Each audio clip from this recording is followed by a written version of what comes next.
मेरे नबी दे चेहरे की गल करते हो तो वेखो ना, अजे मेरे नबी नू रिसालत और नबूवत अता नहीं जे की गई। पाक पैगंबर अलैहिस्सलातु वस्सलाम अपना माले तिजारत लैके शाम दे इलाके दे अंदर पहुंचे। उस वक्त अरब की सब तो बड़ी तिजारत वो खजूरां होया करदियां सी। खजूरां लैके शाम दे इलाके दे अंदर पहुंचे। नबी अलैहिस्सलातु वस्सलाम और दीगर आप दे नाल जो इस सफर दे अंदर शरीक लोग ने, ये शाम दे अंदर ने रात बारिश हो गई, खजूरां तर हो गईयां, गिलियां हो गईयां। सारियां ने दिन दे वक्त मंडी दे अंदर अपनियां खजूरां रखियां ने, जेड़े ताज़ा और अच्छे खोशे ने, इन्हां ऊपर फ्रंट ते लगाया है। जबकि मेरे नबी दियां दो ढेरियां ने, एक ढेरी दे अंदर अच्छियां खजूरां तरो ताज़ा ते साफ सुथरियां खजूरां ने, और दूसरी ढेरी दे अंदर वो खजूरां ने जो बारिश की वजह तो कुछ खराब हो गईयां, गिलियां हो गईयां, तर हो गईयां।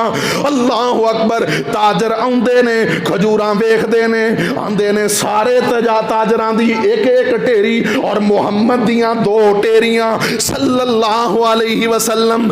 आका फरमांदे ने कि रात बारिश हो गई, खजूरां पानी दे नाल बारिश दे नाल तर हो गईयां सी। जड़ियां खजूरां तर हो गईयां और जनाब खराब हो गईयां, उन्होंने चुन के अलग कर दिता है। इन्हां दा रेट हो रहे ते जड़ियां सही और तरो ताज़ा खजूरां ने, इन्हां दा रेट और है। अल्लाह अकबर कबीरा। और मेरे मोहतरम भाइयों, हथों हथ मेरे नबी दियां वो खजूरां बिक गईयां। बल्कि वो जो रद्दी और खराब खजूरां सी, मेरे नबी ने फरी दे अंदर ही लोगों नू बांट दितियां।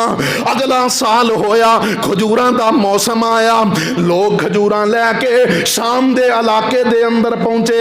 ते शाम दे अंदर जेड़े ताजर और व्यापारी ने वो वेखदे ने कि ओ नौजवान जेड़ा खूबसूरत चेहरे वाला, खूबसूरत सीरत वाला है, खजूरां लैनियां ने ते मुहम्मद दे कोलों लैनियां ने सल्लल्लाहु अलैहि वसल्लम। ये सारे ताजर अपना अपना माल लैके पहुंचे। ते व्यापारी पुछदे ने वो जेड़ा पिछले साल मुहम्मद नामी नौजवान आया सी सल्लल्लाहु अलैहि वसल्लम, ओ किथे वे? ओ आंदे ने खजूरां साडे कोल चंगियां, खजूरां साडे कोल आला, साडे कोल ज्यादा मिकदार दे अंदर खजूरां मुहम्मद सल्लल्लाहु अलैहि वसल्लम ते लोगां दा माल लैके उसनू बेचदे ने। अल्लाह अकबर कबीरा। उन्हें आखिया जो भी हो जाए, जिन्हें एक बार मुहम्मद दा चेहरा वेख लिया सल्लल्लाहु अलैहि वसल्लम, ओदा दिल किसे होर ते भेजदा ही, ओदा किसे होर ते दिल भेजदा ही नहीं जे।